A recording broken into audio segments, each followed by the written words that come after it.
ஓம் ஸ்ரீ குருப்யோ நமக. தெய்வத்தின் குரல் 2ஆம் பாகம். அத்தியாயம் புராதன கணித நூல்கள். ஜோதிஷத்தில் 3 ஸ்கந்தங்கள் இருக்கின்றன என்பதாக முன்பே சொன்னேன். மடத்தில் ஜோதிஷம் தெரிந்த ஒரு சாஸ்திரிகள் இருந்தார். அவருக்கு ஒரு பட்டம் கொடுக்க யோசித்தோம். கடைசியில் திரிஸ்கந்த பாஸ்கர என்னும் பட்டத்தை கொடுத்தோம். ஸ்கந்தம் என்றால் மரத்தின் அடிக்கட்டையில் இருந்து பிரிகிற பெரிய கிளைகளுக்கு பெயர். ஜோதிட சாஸ்திரத்தில் சித்தாந்த ஸ்கந்தம், ஹோராஸ்கந்தம், சம்ஹிதா ஸ்கந்தம் என்று 3 ஸ்கந்தங்கள் இருக்கின்றன. அரித்மெட்டிக், ட்ரிகனாமெட்ரி, ஜியாமெட்ரி, அல்ஜீப்ரா என்று பலவிதமாக உள்ள கணிதங்களெல்லாம் சித்தாந்த ஸ்கந்தத்தில் அடங்கி இருக்கின்றன. மேற்கத்தியர்கள் எத்தனையோ நூற்றாண்டுகளுக்கு அப்புறம் டெவலப் செய்த ஹையர் மேத்தமேட்டிக்ஸின் விஷயங்கள் எல்லாம் புராதனமான நம் ஜோதிஷத்தில் வந்து விடுகின்றன. அரித்மெட்டிக் என்பது வியக்த கணிதம்.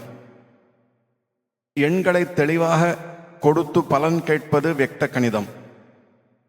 சாதாரண கூட்டல், கழித்தல், பெருக்கல், வகுத்தல் என்பவைகள் வியக்த கணிதத்தை சேர்ந்தவை. அவ்வியக்தம் என்பது 1, 2, 3, 4 போல தெரிந்த எண்ணிக்கையாக இராமல் AX என்று வைத்து கொள்வது. அதைத்தான் அல்ஜீப்ரா என்று சொல்கிறார்கள். அவ்வியக்தம் என்பதற்கு வெளிப்படையாக தெரியாதது என்பது அர்த்தம். க்ஷேத்திர கணிதம் என்பதுதான் ஜியாமெட்ரி. ஜியா என்றால் பூமி, மிதி என்றால் அளவை முறை என்று அர்த்தம். யாகவேதி, யக்ஞகுண்டம் இவை எப்படி இருக்க வேண்டும் என்று அளவைகளை சொல்வதற்காகவே முதலில் ஏற்பட்ட ஜியோமிதி இங்கிலீஷ் ஜியாமெட்ரியாய் இருந்தது. ஜியாகிரபியில் வருவதும் இதே ஜியாதான். சமீகரணம் என்று ஒரு கணக்கு உண்டு. அது அவ்வியக்தங்களை கொண்டு வியக்தங்களை கண்டுபிடிப்பது. அவ்வியக்தமான எண்ணிக்கைகளின் கூட்டங்களை தனியாக கொடுத்து அவைகளை சமமாக செய்ய சொல்வது சமீகரணம். சமீகரணம் என்பதற்கு சமமாக பண்ணுதல் என்பது அர்த்தம். அதைத்தான் ஈக்குவேஷன் என்கிறார்கள். வேதத்தின் 6வது அங்கமாக இருக்கும் கல்பசாஸ்திரத்துக்கு இதை பற்றி பின்னால் சொல்கிறேன். வேதத்தின் 5வது அங்கமாக இந்த ஜோதிஷத்தில் வரும் சித்தாந்த ஸ்கந்தத்தின் உதவி ரொம்பவும் தேவைப்படுகிறது. கல்பசாஸ்திரத்தில் கல்ப சூத்திரங்கள் என்று ஒரு பாகம் உண்டு. இந்த சுல்ப சூஸ்திரங்களில் யஜ்ஞங்களை பற்றி சொல்லும்போது யஜ்ஞம் செய்ய வேண்டிய சாலையில் யஜ்ஞவேதி எப்படி கட்ட வேண்டும் என்பன போன்றவற்றுக்கு அளவு முறைகளை திட்டவட்டமாக சொல்லி இருக்கிறார்கள். இந்த யஜ்ஞபூமி அமைப்புகளுக்கு சயனம் என்று பெயர். கருடன் போன்ற ஆகிருதியில் ஒரு சயனம், இன்னும் இப்படி பல ஆகிருதிகளில் சயனங்கள் அமைந்திருப்பதை பற்றி சொல்லும்போது செங்கல் சூளை போடும் விதம், இத்தனை அளவுள்ள இத்தனை கற்கள் அடுக்கினால் இந்த ஆகிருதி உள்ள சயனம் வரும் என்று கணக்குகள் சுல்ப சூத்திரங்களில் சொல்லப்பட்டிருக்கின்றன. இதற்கு சித்தாந்த ஸ்கந்தத்தை பிரயோஜனப்படுத்தி கொண்டால்தான் முடியும். ஆபஸ்தம்ப கல்ப சூத்திரத்தில் ஒரு சமீகரணம், அதாவது ஈக்குவேஷன் இருக்கிறது. அதை விடுவிக்க ப்ரூவ் பண்ண சமீப காலம் வரையில் முடியாமல் இருந்தது. வெள்ளைக்கார கணித விதிகளின்படி அதை சால்வ் பண்ண முடியாமல் இருந்ததால் அது தப்பு என்று கூட நினைத்து விட்டார்கள். அப்புறம்தான் மேலும் ஆராய்ச்சி செய்து பார்த்ததில் அந்த சுல்ப சூத்திர சமீகரணம் சரியானதே என்று தெரிந்து கொண்டிருக்கிறார்கள். இத்தனை நுட்பமான கணித ஞானம் இவ்வளவு காலம் தங்கள் கண்ணிலேயே மண்ணை தூவி வந்த அளவுக்கு சூக்ஷ்மமான ஞானம் ஆயிரக்கணக்கான வருஷங்களுக்கு முந்தியே இந்தியர்களுக்கு இருந்திருக்கிறதே என்று ஆச்சரியப்படுகிறார்கள். இதை போல இன்னும் கண்டுபிடிக்க வேண்டிய கணக்குகளுக்கு உரிய சூத்திரங்கள் எவ்வளவோ இருக்கின்றன.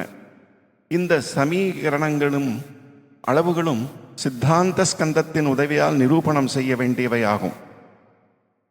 ரேகா கணிதம், குட்டகம், அங்கபாதம் என்றெல்லாம் பல வகை கணக்குகள் நம் சாஸ்திரத்தில் சொல்லப்படுகின்றன. அவ்வியக்த கணிதத்திற்கு பீஜகணிதம் என்று ஒரு பெயர் உண்டு. 800 வருஷங்களுக்கு முன் பாஸ்கராச்சாரியார் என்ற பெரிய கணித சித்தாந்தி ஒருவர் இருந்தார். நமக்கு என்னதான் கெட்டிக்காரத்தனம் இருந்தாலும் பகவத் சங்கல்பத்தை மாற்ற முடியாது என்பதற்கு திருஷ்டாந்தமாக அவர் வாழ்க்கையில் ஒன்று நடந்தது. அவருடைய பெண்ணுக்கு லீலாவதி என்று பெயர். ஜாதகப்படி அவளுக்கு ரொம்பவும் மாங்கல்ய தோஷம் இருப்பதை ஜோதிஷ புலியான பாஸ்கராச்சாரியார் அறிந்திருந்தார். ஆனாலும் தமது கெட்டிக்காரத்தனத்தினால் சகல கிரகங்களும் தீர்க்க சௌமங்கல்யத்தை தரும்படியான ஒரு லக்னத்தை கண்டுபிடித்து அதிலே புத்திரிக்கு விவாகம் செய்துவிட்டால் அவர் தீர்க்க சுமங்கலியாக இருக்கச் செய்து விடலாம் என்று நினைத்தார். அந்த மாதிரியான கிரக சேர்க்கை உடைய ஒரு லக்னத்தில் லீலாவதிக்கு கல்யாண முகூர்த்தம் வைத்தும் விட்டார். அந்த காலத்தில் இப்போது போல் கடிகாரம் கிடையாது. வாஸ்தவத்தில் அக்காலத்தில் இருந்ததுதான் அசல் கடிகா கடம் கடிகா கடிகை என்பதெல்லாம். பானை மாதிரியான தீர்த்த பாத்திரத்தை தான் குறிக்கும். இப்படிப்பட்ட ஜல பாத்திரமே பூர்வ காலத்தில் கடிகா அல்லது கடிகாரம். அதிலே மேல்பாகம் கீழ்பாகம் என்று பிரித்திருக்கும். மேல்பாகத்தில் விட்ட ஜலம் ஒரு துவாரம் வழியாக கீழ்பாகத்தில் துளி துளியாக விழும். மருந்து பாட்டிலில் டோஸ் மார்க் பண்ணி இருக்கிற மாதிரி கீழ்பாகத்தில் அளவு கோடுகள் போட்டிருக்கும். துளி துளியாக விழும் ஜலம் இன்ன கோடு வரை வந்தால் இத்தனை நாழிகை என்று கணக்கு பண்ணி விடுவார். அதில் உள்ள டோஸ் மார்க் ஒரு நாளில் 60 ஒரு பங்காகும். நாழிகை என்பது தமிழில் சொல்லப்படும் இந்த கால அளவுக்கு சம்ஸ்கிருதத்தில் நாடிகா என்பதோடு கடிகா என்று இன்னொரு பெயரும் உண்டு.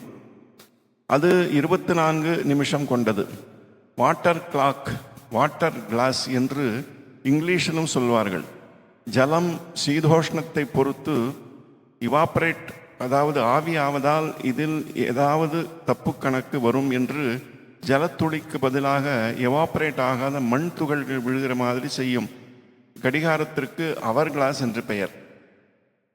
அந்நாள் வழக்கப்படி லீலாவதி விளையாட்டு பெண்ணாக இருந்த சின்ன வயசிலேயே கல்யாணம் நிச்சயித்திருந்தது. அந்த குழந்தை மேலே சொன்ன மாதிரியான ஜலகடிகத்தில் வந்து குனிந்து பார்த்து ஏதோ சேஷ்டை பண்ணிற்று. அப்போது அதன் மூக்கூத்திலிருந்து ஒரு சின்ன முத்து கடிகாரத்திற்குள் விழுந்து மேல்பாகத்துக்கும் கீழ்பாகத்துக்கும் நடுவே உள்ள துவாரத்தில் மாட்டிக்கொண்டு விட்டது. இதனால் விழுகிற துளி சின்னதாகிவிடும் அல்லவா? இப்படி இருக்க வேண்டியதை விட சின்னதாக துளிகளாக விழுந்து முகூர்த்த லக்ன கோட்டுக்கு ஜலம் வரும்போது வாஸ்தவத்தில் அந்த சுபநேரம் தப்பி அடுத்த லக்னம் வந்துவிட்டது. அது கெட்ட லக்னம்.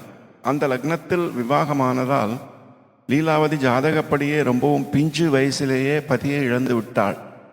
முத்து விழுந்ததை அந்த குழந்தை உட்பட அனைவரும் முதலில் கவனிக்காததால் இத்தனை பெரிய விபரீதம் நடந்துவிட்டது. அப்புறம் விஷயம் தெரிய வந்தபோது விதியை யாரும் மாற்ற முடியாது என்று தெரிந்து கொண்டார்கள். கணித சாஸ்திர விஷயமாக பிற்காலத்தில் பாஸ்கராச்சாரியார் ஒரு கிரந்தம் செய்ய வேண்டும் என்று நினைத்தார். தனது புத்திரியின் பெயராகிய லீலாவதி என்னும் பெயரையே அந்த புஸ்தகத்துக்கு வைத்தார்.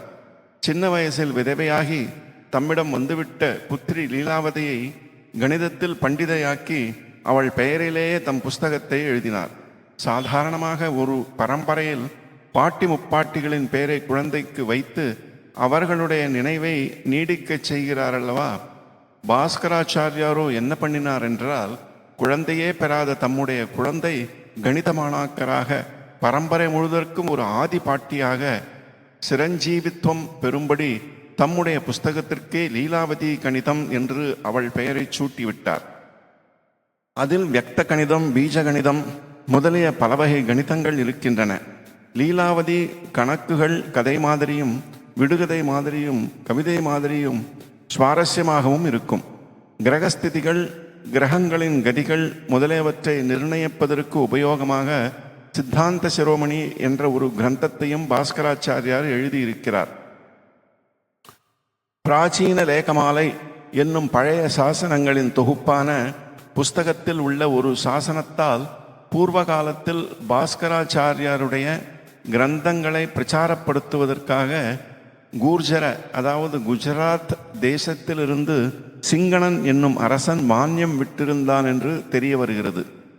நவீன க்ஷேத்திர கணித கிரந்தமாகிய யூக்ளிட் புஸ்தகத்தில் நடுவில் உள்ள 7, 8, 9, 10 பாகங்களை காணவில்லை என்று சொல்கிறார்கள். சமஸ்கிருதத்தில் 12 புஸ்தகங்களும் அப்படியே இன்றைக்கும் இருக்கின்றன. நமக்கு இன்னும் தெரியவில்லை. பலமுறை கூட்டல் போடுவதுதான் பெருக்கல், பலமுறை கழிப்பதுதான் வகுத்தல் என்பது போன்ற சின்ன விஷயங்கள் கூட தெரியாமல் இருக்கிறோம். பாஸ்கராச்சாரியாருக்கு முன்பு, அதாவது இன்றைக்கு 1500 வருஷங்களுக்கு முன்பு வராகமிகிரர் என்று ஒருவர் இருந்தார். அவர் பிருகத் சம்ஹிதை, பிருகத் ஜாதகம் முதலிய பல கிரந்தங்களை செய்திருக்கிறார். பிருகத் சம்ஹிதை என்பது சகல சாஸ்திரங்களுக்கும் சயின்ஸ்களுக்கும் டைஜஸ்ட் ஆகும். இத்தனை சயின்ஸா நம் பூர்வீகக்காரர்களுக்கு தெரிந்திருந்தது என்று அதை பார்த்தால் ஆச்சரியமாக இருக்கும். பிருகத் ஜாதகத்தில் ஜோதிஷ விஷயங்கள் பலவும் உள்ளன. ஆரியபட்டர் என்பவர் ஆரியபட சித்தாந்தம் என்னும் ஒரு புஸ்தகத்தை எழுதியிருக்கிறார். இவரும் 1500 வருஷங்களுக்கு முன்பு இருந்தவரே. இப்பொழுது வழங்கி வரும் வாக்கிய கணிதமானது ஆரியபட்ட சித்தாந்தத்தை அனுசரித்தது என்று சொல்வார்கள். வராகமிகரரும் ஆரியபட்டரும் நம் கால மேத்தமெட்டிஷியன்களும் கொண்டாடுகிறார்கள். இவ்வளவு கணித சாஸ்திரங்களும் நட்சத்திரங்கள், 9 கிரகங்கள் என்பவைகளின் கதியை பற்றியும் ஸ்திதியையும் பற்றியும் சொல்லுபவைகள். கிரகங்கள் 7 தான். ராகு கேதுக்கள் நிழல், அதனால் அவைகளை சாயா கிரகங்கள் என்று சொல்லுவார்கள். சூரியனுக்கும் சந்திரனுக்கும் நேர் விரோதமாக அவை ஓடும். அவைகளுக்கு தனி கணனம் வேண்டாம்.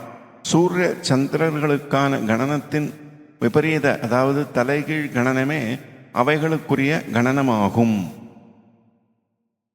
இத்துடன் புராதன கணித நூல்கள் என்ற இந்த அத்தியாயம் நிறைவு பெறுகிறது.